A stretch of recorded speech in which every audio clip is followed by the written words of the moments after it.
My name is Brennan Kelsey.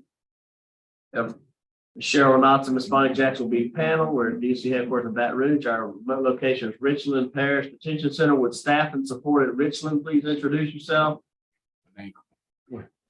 Quincy McClendon No, DOC. just staff and support right now. And Lieutenant Graham, Richland Parish. Okay, Lieutenant. All right, ready for our first case. So we do have Ms. Laquita Collins. She'll speak at the appropriate time. Please introduce yourself, state your name and DOC number for the record. Quincy McClendon DOC number 467158. Okay, Quincy, you heard the introduction. We're here for parole interview. We'll ask you some questions. You can respond at the end. You can make a statement. We'll take a vote. You understand the process? Yes, sir. Quincy McClendon, DOC number 467158. You're a fifth class offender. Parole eligibility date 4/23/2023. Good time 12/14/2023. Full term 1/24/2030. 9-year sentence. Distribution of marijuana. Possession with intent to distribute marijuana. Possession with intent to distribute cocaine. Does that sound correct? Yes, sir. Okay, please answer. Bonnie Jackson. Hi, Mr. McClendon. How you doing this afternoon? Doing fine to you, ma'am. Good. I have some questions for you, Mr. McClendon. First, how old are you? 41. And how much time have you actually served on this 9-year sentence? I've been down 2 years and almost a month. I have about 2 years. You're a fifth felony offender, Mr. McClendon. Yes, ma'am. 2003, you had a possession of cocaine. That was revoked because of a new felony, which was possession with intent to distribute. You were convicted of, or you pled guilty or sentenced for possession with intent to distribute cocaine in 2004. You paroled, and that parole was revoked in 2009. Distribution, a new felony distribution of marijuana in 2010 on distribution of marijuana, you paroled because of and you were revoked because of a new felony. And then in 2013, you were revoked on January 27th of 21, which is what you're serving time for. Mr. McClendon, given all the opportunities that you've been given over the course of your criminal history, why should we feel comfortable or give you another opportunity, given that you've never successfully completed any term of supervision and you've been revoked always because you continue to commit the same crime? So why should we even consider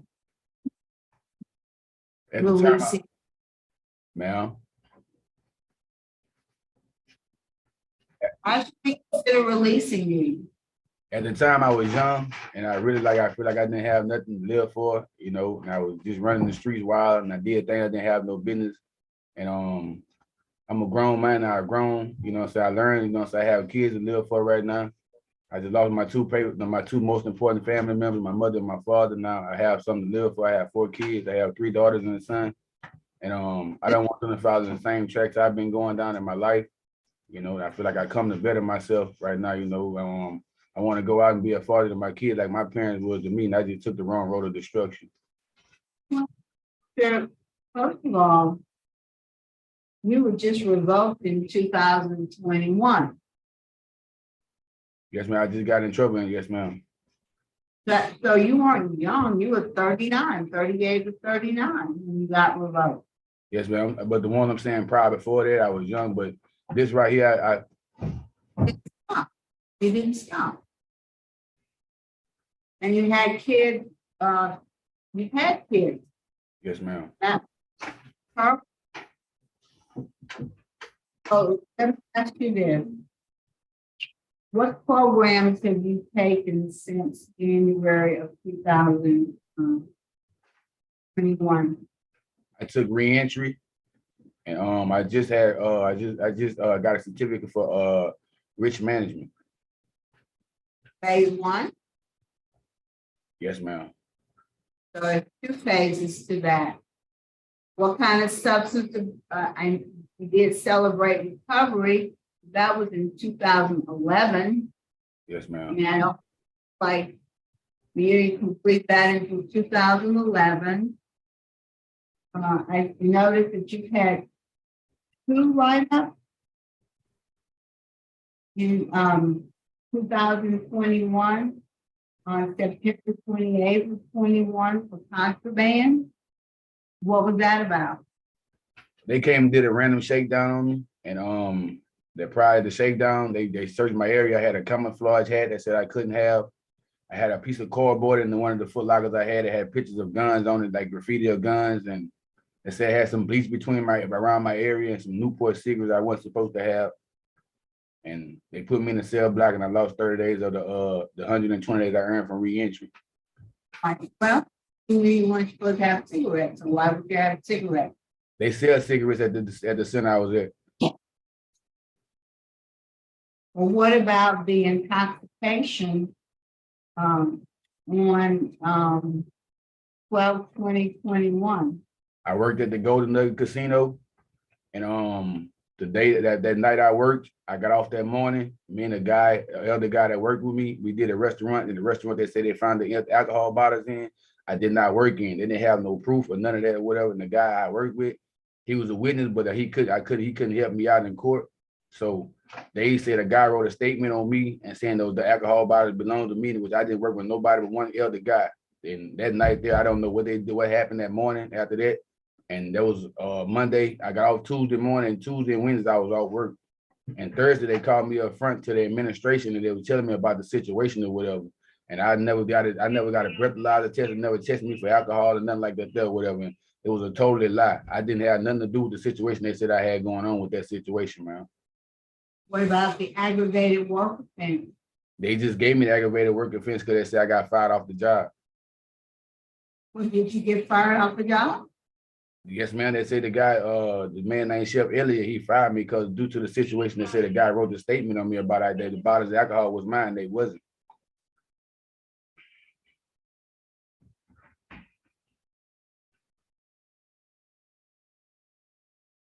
Are you in any kind of work release program now? Yes, ma'am. Where are you? Richmond Parish Detention Center. Where's your job? Oh, they never gave me one just yet. So you don't have a job right now. No, ma'am. So what do you do all day? Well, I just got put in work release Monday. I was a Class A trustee. I used to work at the school board. So you have another job? No, man. I just got put in work release Monday. They haven't signed you to a business or a company yet? No, man. We have to do some more paperwork. We just started on the paperwork yesterday. We have to do some more paperwork. We should have a job by next week. Okay. All right, who's in the room with you? Sergeant Graham. Deputy Phillips. What tell us about Mr. McClendon? To my knowledge, this is Lieutenant Graham, to my knowledge, there has been no write-ups or anything to that nature while at our facility. And just to clarify what he is saying about the work release, it is my knowledge that he is in work release, but the lieutenant that handles the work release and finding them jobs has not gotten him a job yet. And it should be somewhere near the end of next week, is what I've been told. Okay, thank you very much. Yes, ma'am. All right, Ms. Collins, would you like to make a brief statement? Yes, sir.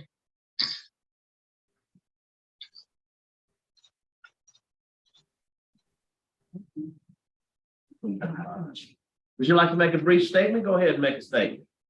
Yes, sir. How y'all doing this evening? I feel like Quincy needs to be out at this time because I really need his help. And it's affecting the kids more than it's affecting anybody. Because when he left in 2021, it broke my daughter down. She lost focus. She not doing well in school. Then she turned around in 2022 and lost her other hero, which was his daddy, which is her grandfather. That didn't make it no better. Then we just lost his mama February the 9th. And it's hard on me trying to deal with this with the kids. Besides, I have a seizure disorder and I go through depression. Not only that, I'm trying to take care of the family by myself. And it's hard living off one income, but like I say, mainly it's the kids that's suffering. And I want my daughter to better herself in school, but she keep on saying, I'm used to two parents. She not used to one parent. I'm used to two parents. That's all I can get besides the emotional that she going through with all of this. Yes, ma'am. All right. Thank you for your comments. Yes, ma'am. All right. Would you like to make a statement on your behalf, Mr. McClendon? Yes, sir. Go ahead. And as my fiance was just saying, like my daughter, you know, when I talk to her on the phone, you know, she be telling me like, you know, she's like she feel lost, you know, like she need me there, or whatever, you know what I'm saying? Like when my father was living for, I came to prison, I used to help my father out real, you know, a lot. I used to go down and help him, he was disabled. I used to go down in the morning, I used to feed him breakfast, you know, I used to help my mom clean him up real good, take him getting baths and stuff like that, you know. I used to help my mom out a lot, you know, I go around the house, keep the yard cleaned up for her, keep their cars clean, you know what I'm saying? I played a big role in my family, you know what I'm saying, with my fiance, you know, I had a job, but I stepped out and did the wrong thing, you know, and I messed up, you know what I'm saying? She warned me at the time that the situation happened before I sold the drugs to the undercover, you know, and she warned me, she told me don't do it, you know what I'm saying? I had the big head and I went ahead and did what I wasn't supposed to do, whatever, you know what I'm saying? If I listened to her, I wouldn't be in this situation right now. And I was being a dickhead and I did the wrong thing I didn't have no business doing, you know, and I take my fault in it. All right. Thank you for your comment. Found fair to vote, Ms. Jackson. Yeah. Mr. McClendon, Yes, ma'am. you're only 41 years old, Yes, yet ma'am. every one of your convictions have been drug related, basically out in the community, selling drugs, running lines, and it took you to go to prison to figure out that you were causing harm. You have a disciplinary history. You've only been there since January of 21. You've already had 3 write-ups in that short period of time. You have opposition from the VA and from law enforcement. And you have a good time date of December 4th of this year. If you're fortunate enough to get another job in the transitional work program, I think you need to take advantage of that. But I also think you need to complete the second phase of risk management. So my vote today is denied. All right, Mr. Renato. My vote today also is not based on the law enforcement opposition from the prosecutors. And I vote to deny for the same reason you say. 3 votes to deny today. Your parole has been denied. Good luck to you. We'll adjourn it.